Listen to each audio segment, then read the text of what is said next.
internauta, telespectador da TV Master, TV a cabo, canal 20, que bom estarmos juntos nessa manhã de quarta-feira, direto de Campina Grande, hoje 21 de janeiro, hoje comemora-se o Dia Mundial da Religião e também o Dia Internacional dos Portadores da Síndrome de Down.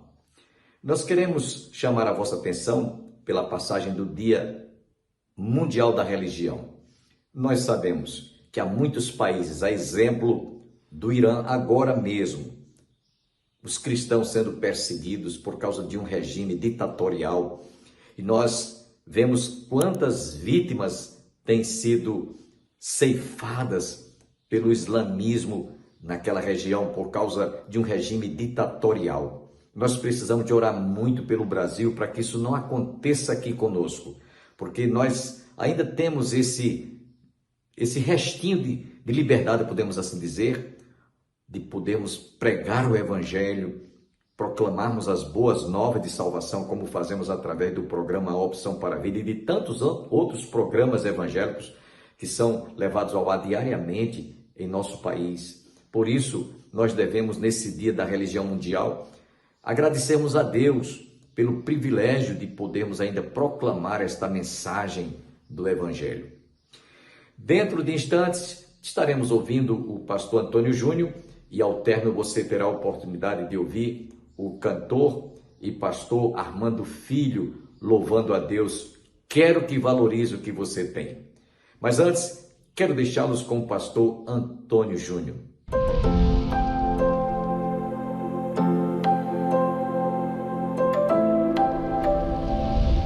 Primeira carta de João, capítulo número 3. A partir do versículo de número 11, é o nosso texto de hoje, e eu não poderia deixar de expressar para a igreja a nossa alegria em estar diante de um texto como essa carta de João. Fazia muito tempo, que a gente tinha, eu particularmente fazia muito tempo que eu tinha estudado ela, mas é impressionante que a cada momento que se passa, a cada meditação que se faz nessa carta, a gente descobre que nós estamos muito aquém de quem nós deveríamos ser realmente, mas também da possibilidade que poderemos chegar através da ajuda do próprio Deus para nos levar neste caminho que Ele pede, que é de obediência, de santidade. E hoje nós vamos meditar sobre o apóstolo João. Ele é conhecido como esse apóstolo do amor. Ele apresenta esse amor, bíblico, que é diferente do amor romântico que a gente é acostumado a entender, principalmente pela mídia, pelas novelas, E João, nessa parte aqui, a partir do versículo 11 até o final, ele vai trabalhar esse amor em ação. Então nós vamos ver isso, tá certo? Primeiro vamos ler o texto, A partir do versículo número 11, a palavra do Senhor nos diz assim: porque a mensagem que ouvistes desde o princípio é esta, que nos amemos uns aos outros, não segundo Caim, que era do maligno, e assassinou a seu irmão. E por que o assassinou? Porque as suas obras eram más e as de seu irmão justas. Irmãos, não vos maravilheis se o mundo vos odeia. Nós sabemos que já passamos da morte para a vida, porque amamos os irmãos. Aquele que não ama permanece na morte. Todo aquele que odeia a seu irmão é assassino. Ora, vós sabeis que todo assassino não tem a vida eterna permanente em si. Nisto conhecemos o amor, que Cristo deu a sua vida por nós, e devemos dar a nossa vida pelos irmãos. Ora, aquele que possuir recursos deste mundo e vir a seu irmão padecer necessidade e fechar-lhe-se o seu coração, como pode permanecer nele o amor de Deus? Filhinhos, não amemos de palavra, nem de língua, mas de fato e de verdade. E nisto conheceremos que somos da verdade, bem como perante Ele tranquilizaremos o nosso coração. Pois, se o nosso coração nos acusar, certamente Deus é maior do que o nosso coração e conhece todas as coisas. Amados, se o coração não nos acusar, temos confiança diante de Deus. E aquilo que pedimos dele, recebemos. Porque guardamos os seus mandamentos e fazemos diante dele o que lhe é agradável.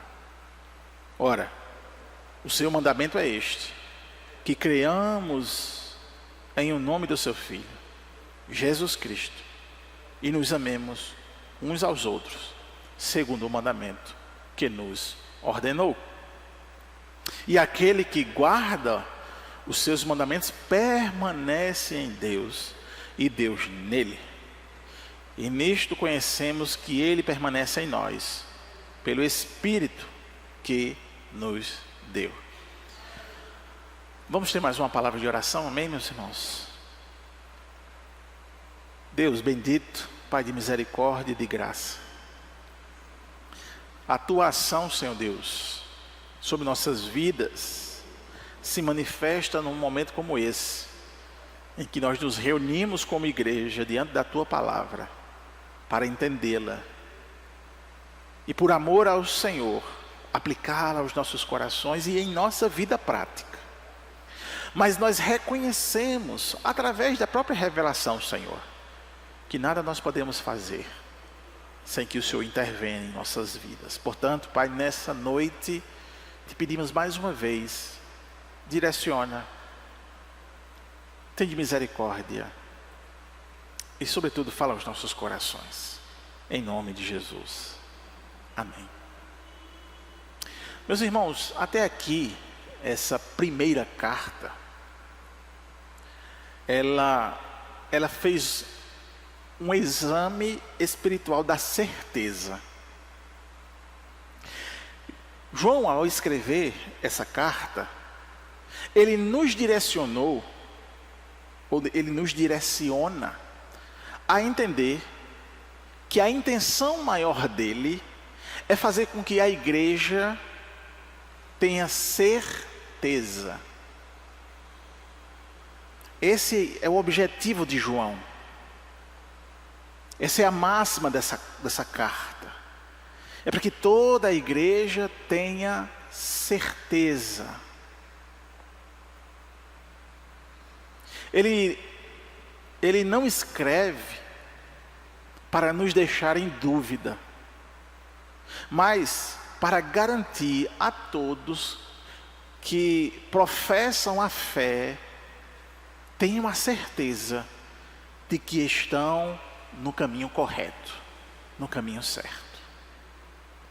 É como se João, então, ele chegasse para nós e dissesse assim: não olhe as circunstâncias, não olhe o que está ao redor, olhe aquilo que eu estou dizendo e escrevi, que é a Bíblia, que é a palavra do Senhor, e nela confie, coloque toda a sua confiança e tenha certeza de que você não vai se decepcionar.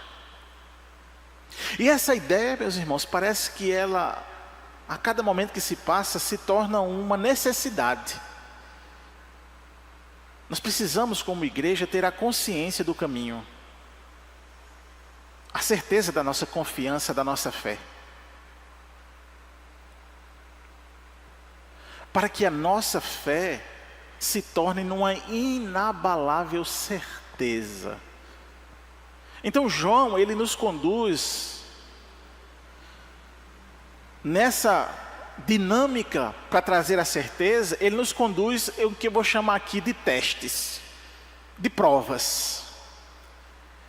Então ele vai começar a evidenciar práticas espirituais que separam a fé genuína de uma mera profissão vazia. Ele separa de uma fé objetiva da fé subjetiva. E ele faz esses testes ao longo desses 2 primeiros capítulos que a gente já viu. E ele estabelece dois grandes pilares de diagnóstico que a gente já viu. O primeiro deles foi o pilar da realidade e da confissão. No capítulo 1, João ele começou com o fundamento de tudo. Ele foi testemunha ocular. Ele viu, ele tocou e ele ouviu a palavra da vida. Ele ouviu o próprio Jesus falando. Ele tocou no próprio Jesus. E o propósito então desse testemunho apostólico era justamente trazer a certeza para a igreja. Primeiramente que Deus fez uma obra em Cristo Jesus e pode acreditar nessa obra redentiva. E que a certeza dessa obra redentiva que Deus fez em Cristo Jesus, e a partir do momento que a igreja crê, ela fez com que um sentimento, um comportamento comece então a tomar a vida dos crentes. O primeiro deles era redescobrir o seu Criador e amar Ele de todo o seu coração, de toda a sua mente, de toda a verdade, e amar o próximo como a si mesmo. Ou seja, João ele propõe então uma realidade da confissão na prática.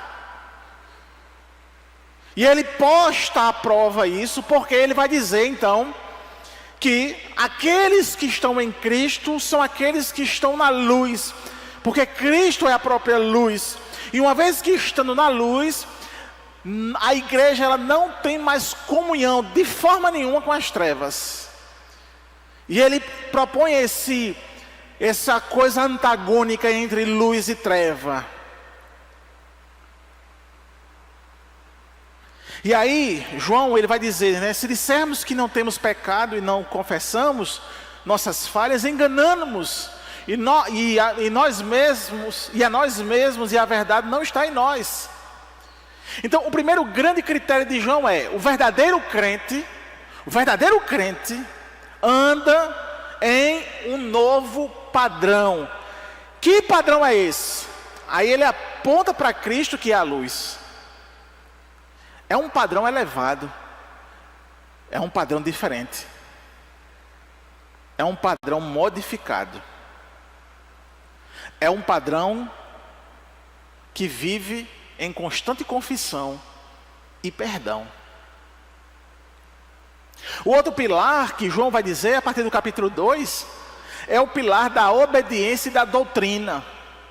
Então, o segundo capítulo, ele expande os critérios. João, então, nos apresenta o teste da obediência. Aquele que diz, eu o conheço, e não guarda os seus mandamentos, é mentiroso, e nele não está a verdade.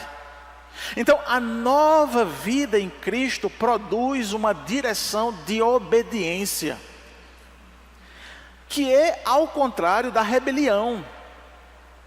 Então, João vai dizer assim, o padrão do crente é um padrão de obediência. E obediência requer que o crente, então, entenda que não é mais o seu orgulho, que não é mais o seu eu, que não é mais aquilo que eu digo que deve ser, é aquilo que é padrão de verdade que Deus disse. E se confronta com o meu orgulho, quem tem que morrer é o meu orgulho e não Cristo, amém? O padrão é, eu não vivo definitivamente, que Cristo vive em mim. Então esse padrão traz um comportamento dos fiéis, dos crentes, dos salvos, um padrão de obediência, isso quer dizer de humildade, de reconhecer o erro, pedir perdão. E ele diz então que quem guarda os mandamentos, quem guarda os seus mandamentos, tem a prova de que o conhece. Então João é muito direto em dizer assim, o crente, ele tem uma característica que diferencia ele dos outros. Ele não é orgulhoso, ele não é soberbo, ele não é cheio de si. Ele é aquele que deixa então ser moldado por Deus. E isso é uma coisa importantíssima, um critério importantíssimo na vida de cada um de nós.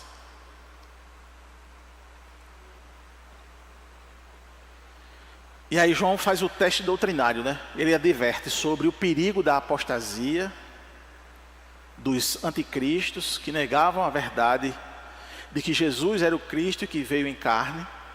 O crente genuíno permanece na doutrina que ouviu desde o princípio. E esse crente que ouviu a doutrina desde o princípio, que crê, ele vive então na prática da abstinência. O crente não ama o mundo, nem as coisas que há no mundo, então ele se abstém das coisas mundanas. Por isso a diferença.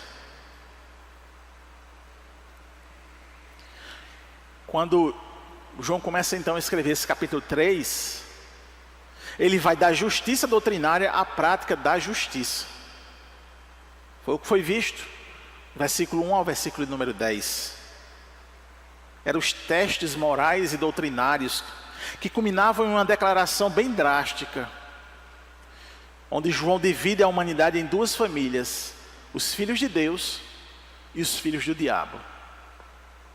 A diferença exata está justamente na prática. Quem pratica o pecado é do diabo, e quem pratica a justiça é nascido de Deus. Mas o que é concretamente a prática da justiça na vida diária? A gente poderia perguntar. E a gente poderia então responder. Não é apenas a abstinência de um vício ou uma concordância com a doutrina. É algo mais ativo, visível. É algo relacional. Então João, ele nos dá o teste supremo, aquele que serve como o medidor final da nossa nova natureza. Ele reflete não só da confessionalidade, mas reflete numa mudança de vida, ao ponto que o meu irmão, o meu semelhante, ele deixa de ser meu inimigo, para ser o alvo das minhas orações, para ser o alvo dos meus bons desejos, para ser um alvo daquele que terá a sua necessidade suprida pela minha vida. Então, nesse aspecto, João vai dizer que ser crente é algo ativo, visível e relacional. Amém, meus irmãos? O nosso relacionamento uns com os outros. Então João nos dá esse teste supremo, aquele que serve como o medidor final da nossa natureza, da nossa nova natureza, esse amor fraternal. Ele já havia tocado nisso, né, lá no capítulo 2, versículos 7 a 11, e agora ele torna a evidência esse assunto, que para ele, o que ele diz aqui na carta, é algo inegociável. Na ideia de João é que a nossa nova vida, o nosso novo nascimento, ele se dá em uma forma que, ao nascer de novo, nós continuamos a caminhar nessa nova vida, eternamente. Eternamente. Por isso que ele diz que não é um quadro apenas de abstinência. A ideia é que, por exemplo, a gente tem o costume de fazer a diferenciação de quem é crente e quem não é crente, quem deixou os vícios, não é? Quem deixou isso ou aquilo. Mas às vezes a pessoa é tão ruim, que não ajuda nem um parente em casa, quanto mais as pessoas de fora. A pessoa é tão ruim que só vive brigando. A pessoa é tão ruim que vive o tempo todo desejando mal. Ah, mas eu não sou viciado, eu não fumo, eu não bebo, eu sou marido de uma só mulher, mas odeia o irmão do lado. Mas quer ver a morte do irmão. Quer ver o irmão se estrupiando. Então, o apóstolo João, ele está dizendo, então, de uma maneira muito prática, não é só abstinência. É algo visível e também relacional, amor fraternal. Então, a obra de Cristo na vida da igreja, na vida do crente, ela é uma obra que é excelsa. É uma transformação do interior, que exala, não só no meio da igreja, mas também no meio da comunidade. Então, com isso, eu vou fazer uma provocação com a igreja. Imagine então por um momento você precisar fazer um check-up. Sabe o que é check-up, né? É um exame, ou vários exames que a gente faz para saber se a gente está com alguma coisa. Às vezes a gente não sente nada, mas quando faz um examezinho, por exemplo, a pressão. Normalmente ninguém sente nada com a pressão alta. Verifica a pressão, aí vê que está alterada. Mas vamos fazer esse check-up da alma? Vamos fazer uma auditoria da nossa alma? Se a sua vida fosse um produto, qual seria o rótulo principal que as pessoas leriam? Você já foi no supermercado? Eu vi isso muito no México. Quando eu fui no México em 2021, lá a gente pegava as embalagens, aí tinha assim, alto teor de adoçante, alto teor de sódio, alto teor de gordura.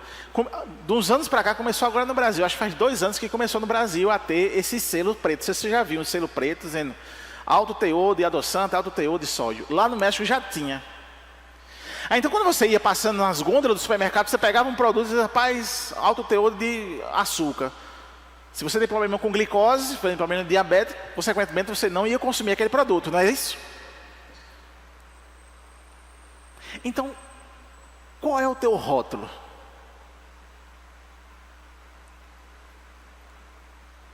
Será que alguém de fora, ao nos ver, qual o rótulo, o que é que ele vai ler na nossa vida? Será que ele vai ler alto teor de ódio? Ou alto teor de amor?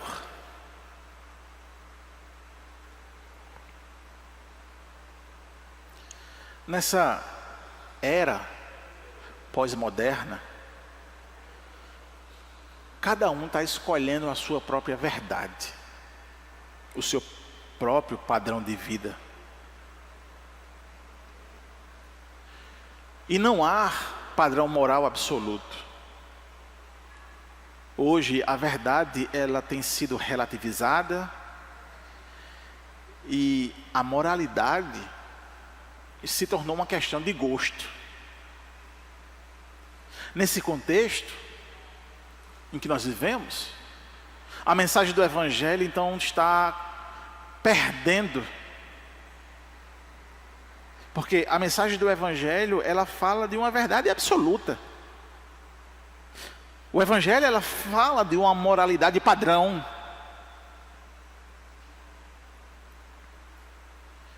E aqui o apóstolo João, ele nos oferece um padrão inegociável. Ele nos dá o teste de fogo da fé genuína. O verdadeiro rótulo que identifica quem pertence a Deus. E por isso que eu falei no início dessa minha preleção aqui, da alegria de estar diante de uma carta como essa. Ela nos confronta, ela nos mexe, ela faz um rebuliço no nosso coração, na nossa mente, justamente por causa dessa realidade. João aqui ele nos dá esse teste de fogo da fé genuína, do verdadeiro rótulo que identifica quem pertence a Deus ou não. E no nosso texto de hoje, o teste ele é bem simples. É o teste do amor em ação. Então, João nos escreve não para levantar dúvidas, mas para nos dar a certeza, para nos assegurar nosso coração diante de Deus. E a ideia central dessa passagem ela é clara e inegociável. O amor fraterno é a prova irrefutável e indispensável da vida eterna.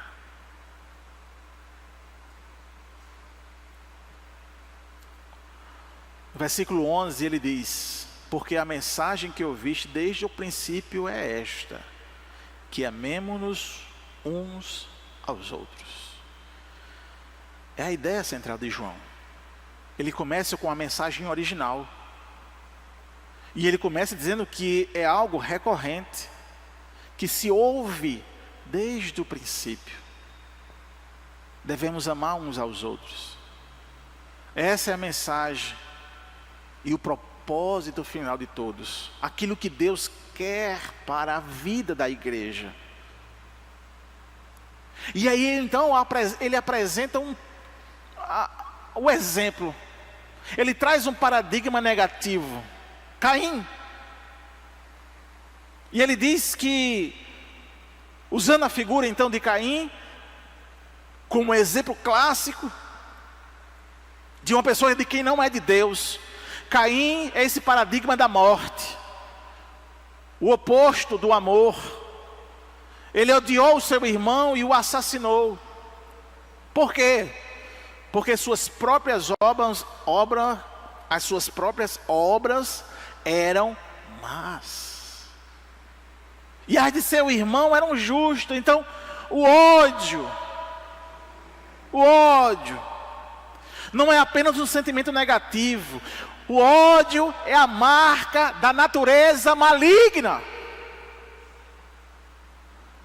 O ódio é a marca da natureza maligna. O ódio, ele é tão destrutivo e fundamentalmente oposto ao amor, que João iguala ao assassinato. Todo aquele que odeia seu irmão é um assassino, e como tal não tem vida eterna. Amanhã você está convidado a ouvir a continuidade e a conclusão desta palavra. Mas antes, quero agradecer a todos os nossos mantenedores que têm nos ajudado a manter este programa no ar, orando, colaborando, contribuindo. Inclusive, se você desejar nos ajudar a manter este programa no ar, que não tem sido muito fácil, eu quero deixar aí abaixo do nosso vídeo o número da nossa conta corrente, agência bancária, Banco do Brasil, 3331/meia dúzia, conta corrente 7.551/5. Nós só temos que agradecer àqueles que orarem e àqueles que também desejarem nos ajudar a manter este programa no ar. Agradeço a todos que estiveram conosco e nós vamos encerrar o nosso programa com o cantor e pastor Armando Filho, interpretando a música Quero que Valorize o que Você Tem. E até amanhã.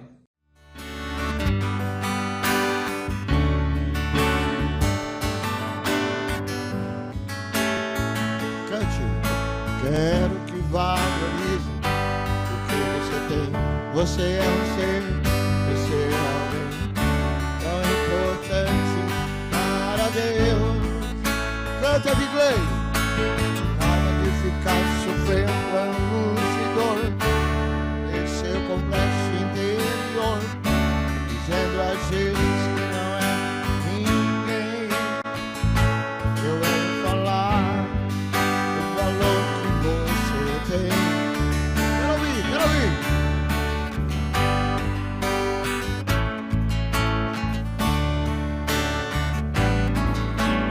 Ele está em você, o Espírito Santo se move em você. Até como Deus, deixe-me ver,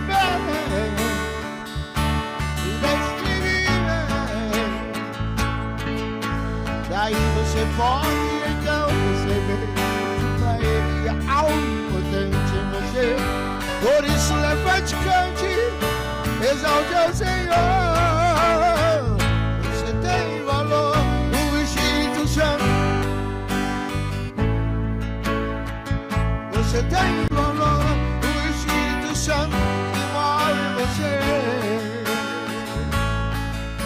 Daí você pode então perceber que pra Ele há algo importante em você. Por isso levante, cante, exalte ao Senhor. Você tem valor, o Espírito Santo em você. Você tem valor, o Espírito Santo. Ele se move